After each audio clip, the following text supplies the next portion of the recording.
Hi everyone, in today's tutorial I will teach you how to make these in the hoop zipper pouches. They are made using our Talavera 5 set, but this is an all-inclusive file, so you will get exactly how to make this inside your zip file. So the files, everything, you don't need to do any separate assembly or anything.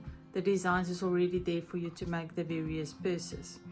This is the smallest 5x7 inch size, and then we will have 4 or 5 different sizes. So just check the design sizes on the website to see what is included and in what sizes. The description will also tell you what hoop sizes we have included. Today I'm going to make the biggest size so that you can see fully on screen how to assemble. It's sometimes difficult if the purse is too small to see on camera exactly what to do and when to do it. So let's first of all see what you will need. Now with every purse you will see there's a front and there's a back. So the back panel you can just stitch as it is onto your fabric. I've used 100% calico fabric. This is linen. So simply hoop and stitch your back panel and place that separate. I've trimmed mine about 1 inch away from the edge. You can leave it raw if you want to as well. It doesn't really matter. But yeah, stitch your back panel and just place that separate for now. What you will also need is 2 pieces of fabric. Now all the dimensions and sizes we will give in the description or in the instructions for you, the written instructions. So do print out maybe the PDF file that we have included. So you will need 2 pieces, small. It's for the top. We're going to use that on the front for the top section, and you need 2 pieces for the bottom section. So just make sure they are bigger after you've cut them out. And then we need 2 pieces as well. That is the full size, a little bit larger you can cut, but like I said, all the dimensions will be given to you in the instructions, so just cut your fabric accordingly. Then some things to get ready before you get started is your zip, of course. So just make sure that you've got your zip long enough so that it extends a little bit on the edge. And you need to make your little, if you want to add the D-rings to the top or to the side, wherever you want to add them, just prepare them in advance. And I've simply used a strip of fabric that I've folded like bias binding and then just top stitched on top, and those became my straps. And I've also already finished this longer crossbody strap with the D-ring clasps at the bottom, and I'm going to add this little bit of hardware just for extra detail. It says handmade. I'm going to add that onto my front, so I'm using that. And then I just got this pretty tassel and charm that I want to add to my zip as well. So whatever you want to add to your zip, have your hardware all sorted out and ready, and let's get started on this design then. Now first of all you will hoop 1 layer of stabilizer. Now I'm using a cutaway stabilizer today. Sometimes I do use water soluble, but this is quite a big purse and I don't mind the extra stiffness in this big purse. I felt that it might be too soft using just water soluble, but totally up to you. You can use a tearaway, you can use cutaway or soluble depending on your personal preference. So hoop that, and then let's move over to the embroidery machine where we will get started on stitching the front panel. Over here on the embroidery machine, folks, I've already opened my file on my embroidery machine and I made sure that it's in the center. And I'm just going to stitch the first step directly onto my cutaway stabilizer.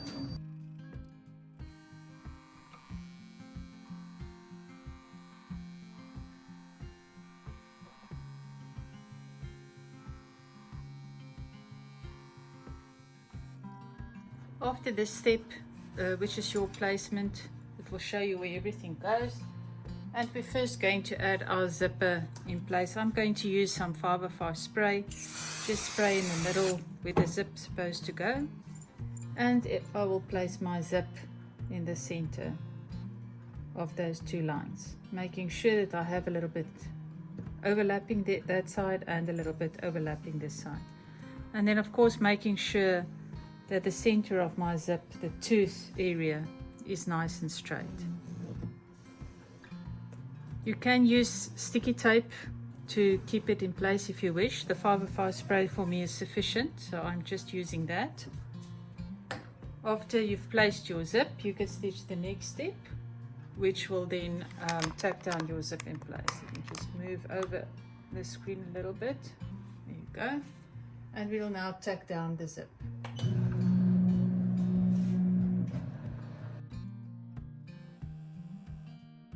With the zip stitched in place, I'm now going to add batting. Sorry, I forgot to tell you that we will need some batting, but this is optional. You don't need to add batting if you don't wish to.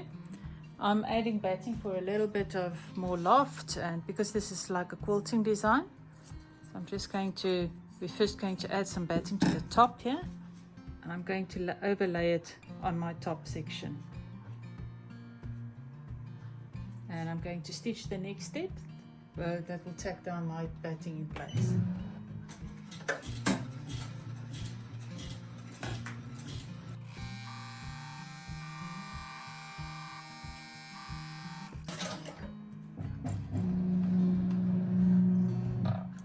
I might mention that this is just a very thin quilter's batting. You don't need a very thick batting for this.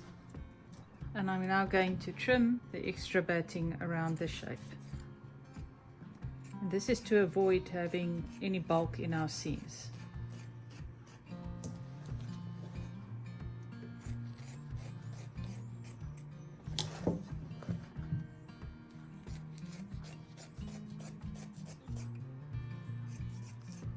Now it's time to add our fabric.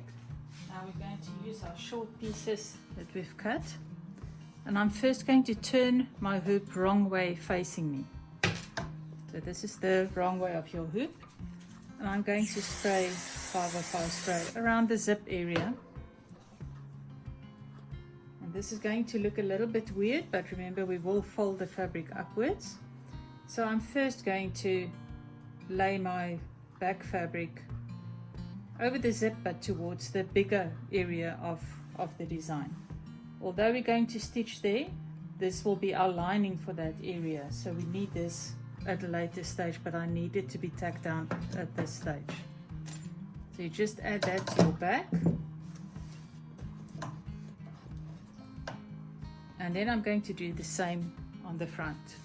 Now I don't want to spray over the teeth, so I'm just going to spray a little bit on the edge there. And I'm going to take this fabric and again place it over the zip towards the bigger area.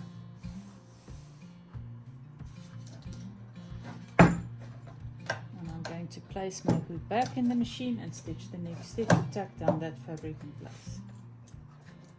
Now folks, I am using my multi-needle for this, but remember you can do this on a single needle machine as well. You don't need a multi-needle machine at all to do these types of designs. A multi-needle is the same as an industrial or a home embroidery machine. The only difference is you don't need to thread every color that you do. It automatically will go through the colors as you programmed it, so it saves a lot of time, and it's got a little bit more strength, so it can go through more layers of fabric than your domestic machines. But other than that, really an embroidery machine is an embroidery machine. Now the back fabric that we've placed and the front have been tacked down in place now. The only difference now is we're only going to move the top fabric. The bottom fabric stays exactly where it is. So I'm just taking that fabric, folding it over to the top, and I'm using 505 spray. You can use pins as well, so just pin it in place, smooth it out, and just continue stitching the next step. Your design will now start to stitch on the top, and when that is done, then we can work on the bottom again. So I'll be back as soon as that is done. With the top section embroidery finished, you can now turn the hoop wrong way facing you, and it's now time to add this backing to the top. I'm just spraying with 505, and I'm taking this piece of fabric and pulling it upwards and securing it. This way the back fabric or the back embroidery is hidden and it forms a lining. While we have the hoop this way around, we're going to add the fabric now for the bottom section. And I'm again spraying a little bit of 505 there. And this time I'm adding the fabric from the bottom, overlapping the top that we've just finished. That's the top, and I'm overlapping it that way. I'm going to place it back into the machine. Just before pushing it in fully, I'm going to spray a little 505 in this area, and I'm adding my top fabric. Oh, sorry, this is the bottom fabric, so it will stitch down and then we'll fold it down again.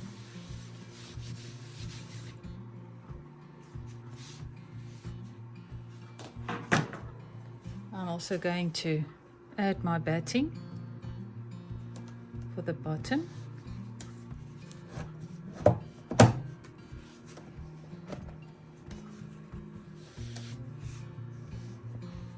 And I'm going to continue to stitch the next step. I'm now going to trim the extra batting around this square that you stitched. And if you haven't yet placed your fabric, you can still place it now because the tack down stitch will follow now. So if you did the batting before you added the fabric, that's fine. If you forgot to put your fabric down, just put your fabric down now, and both sides, the back and the front, and stitch the next step.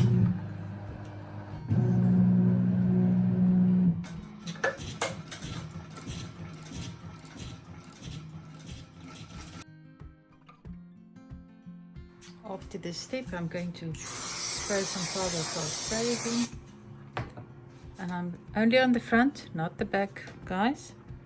So only on the front, I'm going to push my top fabric down. Remember, we first stitch the design before we pull back the back fabric. So you can now continue to stitch the design that goes on top of the shape, and I'll be back for the next step.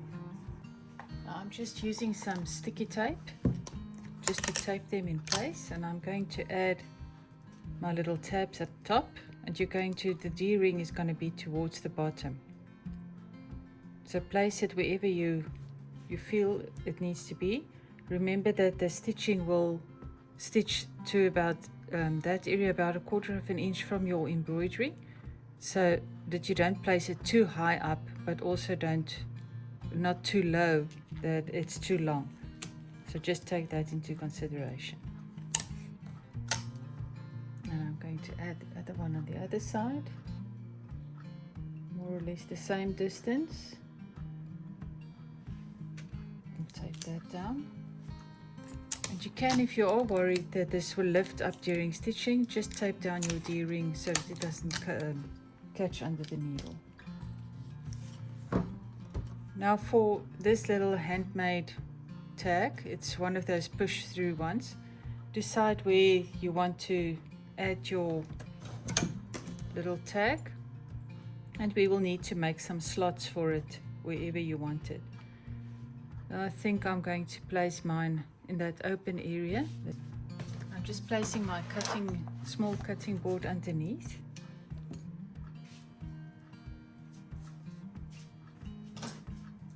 And I'm going to use a pen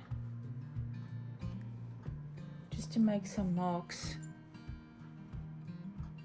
where I need to make those little holes for these pins to go through.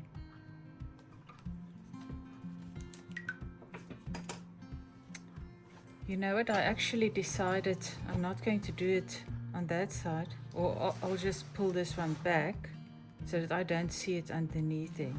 It's not stitched down yet, so I still can go ahead and do that.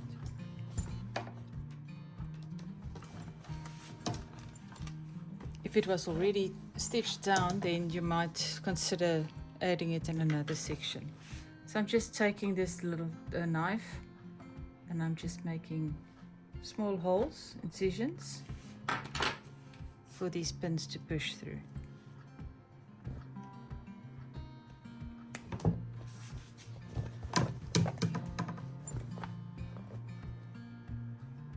A little bit of wiggle, maybe not big enough. Oh, it didn't go through to the stabilizer, that's why.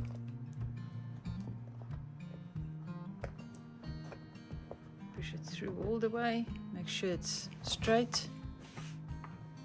And turn your hoop. And insert this little disc.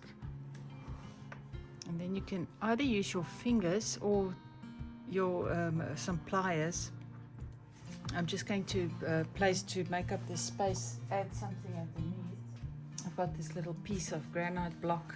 I'm just going to add at the bottom there, just so it doesn't scratch. I'm just going to add some batting.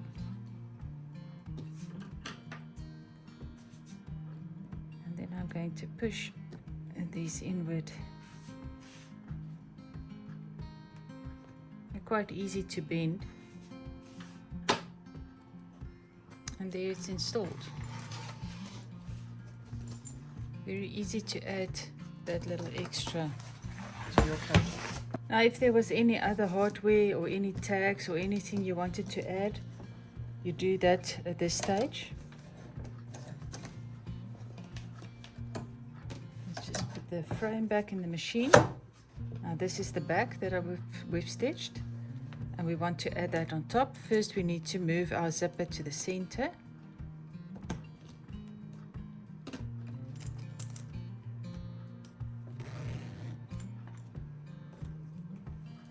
And then place your back panel right sides facing down.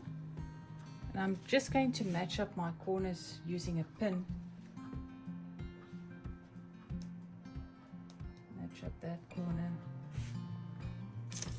And I'm going to use some tape to just secure it there. Then do this corner, and I'm pushing it through the embroidery side where the embroidery finished, and lining it up with the other one on the other side.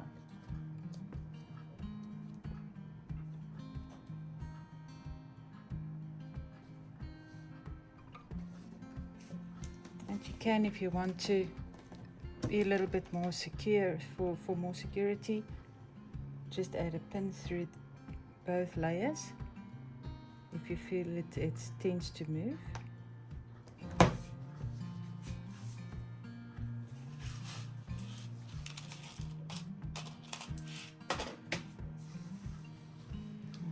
Do that corner, and with everything in place now, we're ready to stitch the next step.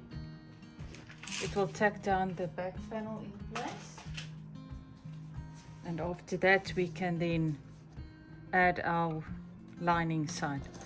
Before we do that, folks, we need to secure this. Almost forgot about the back, so I'm just going to use my 505 spray again, and just making sure my back linings for my front panel are securely flattened over the back of the embroidery.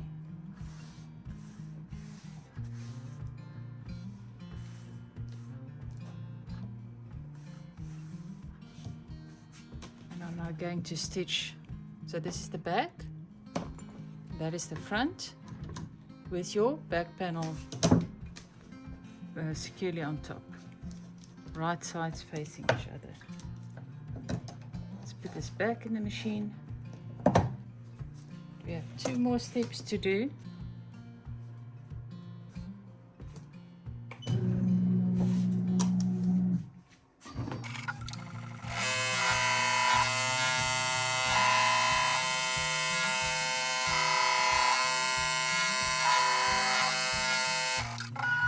You can now turn the hoop wrong way facing you again. And then on the back, this is not going to make sense at the moment, but we're going to add another layer of fabric. But first I'm going to cut open where the zipper area is. Now if this was water soluble, You could of course use a little bit of a damp cloth just to loosen up the soluble. I'm just using this utility knife, it works easier for me. And I'm now going to add another piece of back fabric. Now this would form our lining so that there is no seams anywhere, because remember we still have a raw embroidery there, so we need lining for this side, but we add it on this side as we will turn it inside out. It will make sense, I promise you, as soon as we start turning it.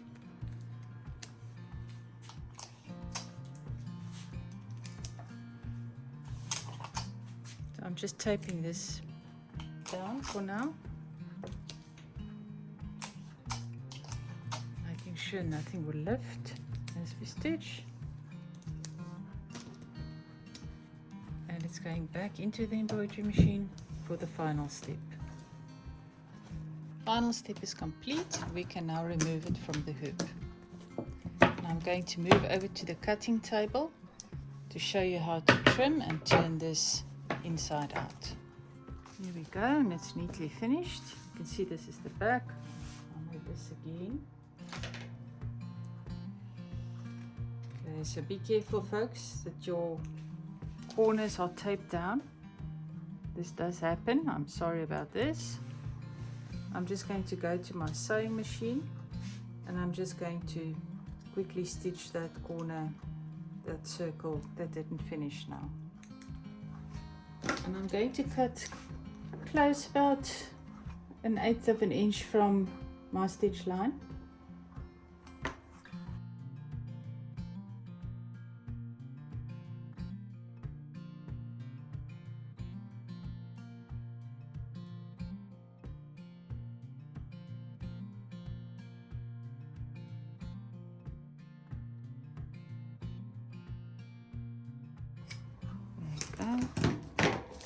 Then at the bottom here, I'm just going to leave about 1/2 inch seam there. Okay, now this looks quite odd because where's our zip? We don't see it. When you look at the bottom from your lining side, you're going to take one piece and another piece of fabric. So those two, and everything from the stabilizer there you can cut away as well. Now be careful not to cut this fabric.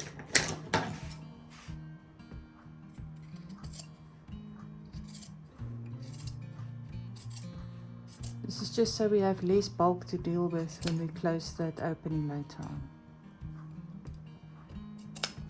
Okay, so you can see I still got these tabs for that pocket on that side. The side I've cut off. We're now going to turn through this hole, this bag inside out.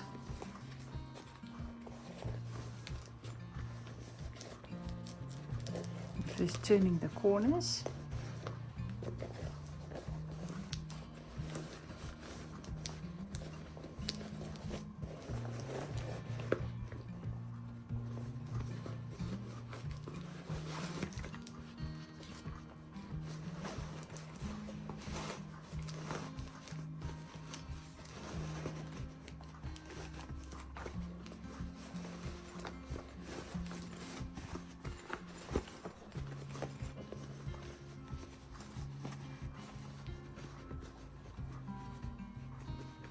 Pushing out the corners neatly. And I want you to take it to the iron board and just give it a good press on all seams, making sure everything is neatly flat. I'll be back as soon as I've done the ironing. I've finished ironing my bag as far as it is, and at the bottom I just folded these tabs inward and I've just ironed them in place. So you can now either using your hand stitches stitch these closed. I'm just going to use the sewing machine because it's inside, nobody's going to see that at the bottom. So I'm just going to stitch up that opening quickly on the sewing machine. I've stitched up the opening, so you can see it's still closed up now, and we're ready to give our bag one final turn. just cut off all these loose threads. I'm going to open the zipper. Just reach in there and just push it open. And I'm going to start with the bigger side first and turn that towards the outside. You can see we have no raw seams at the that will be in the inside, so your bag is beautifully finished inside and out.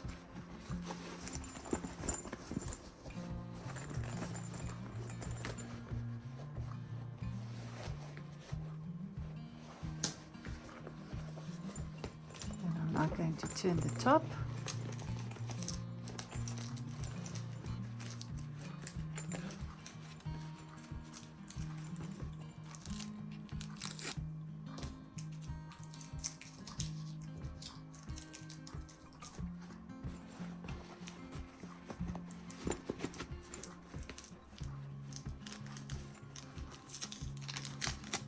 Just removing all the sticky tape that I've added. Tends to cling to all my fingers. Go.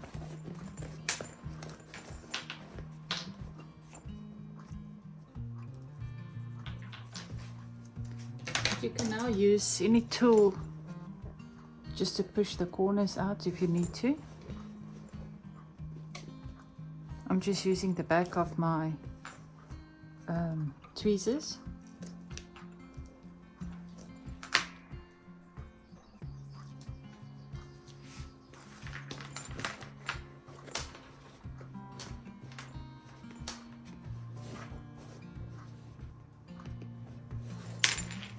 And I'm now going to give my bag another good press on both sides. Now I have a little silicone sheet. I'll show you what it looks like. Because you press quite hard, sometimes the iron tends to leave marks on your embroidery. So this is very helpful. It's just like a netting, but it's a silicone sheet that you just place over the bag. And then you can iron away and it won't scorch or burn your threads at all. So I'm just going to give this a nice press on both sides, and then we can attach our little strap.